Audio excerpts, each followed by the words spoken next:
Hi everyone, my name is Curt. I am a teaching artist for the New Victory Theatre. Thanks for joining me today. I'm here in my apartment on the Upper West Side in Manhattan, and today I thought it might be fun for us to do a little exploration of puppetry. Hello everyone!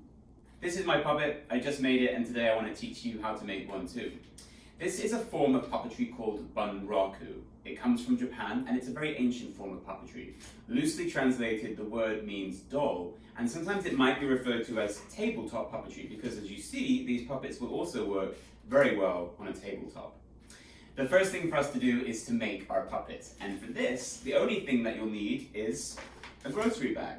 If you don't have a grocery bag lying around at home, don't worry about it. You can use some scrap paper, an old newspaper, a magazine, or just some spare sheets of paper that you find lying around.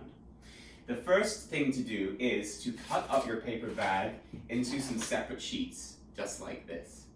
Once you have your sheet, you're going to take it and have a lot of fun scrunching it up like this.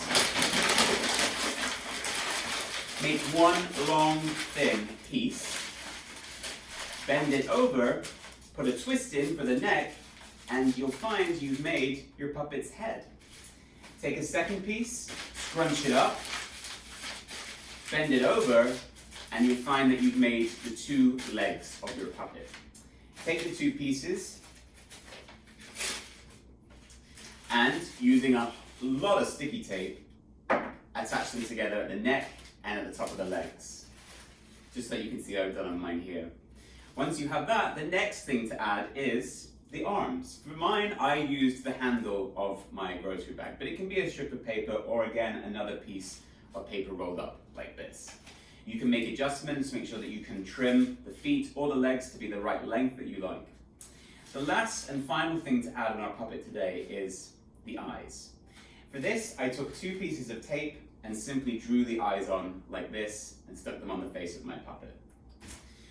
Now we're ready to learn some puppetry. I find it's really useful to put the puppet on my knee like this, but you could also practice on a table if that helps. The first thing we need to give our puppet is some life.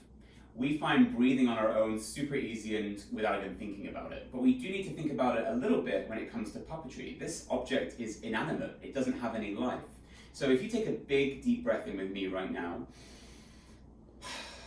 notice what happens to your body, the sound of your breath, and the action of filling up your lungs with air.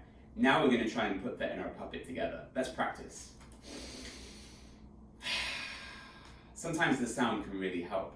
We can change the quality of the breath, which might give us some idea of what emotion the puppet is feeling. For example, if I'm feeling scared, my breath might change to... Let's try and put that in our puppet together. Very good.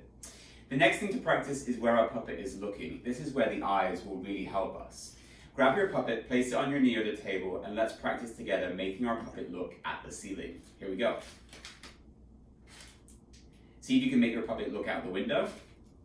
Can it wave to a friend across the street? Can your puppet look at the floor? Can you make your puppet look at you? And say, hello, hello. Very good. So we have the breath of our puppet, and we have our puppet's focus.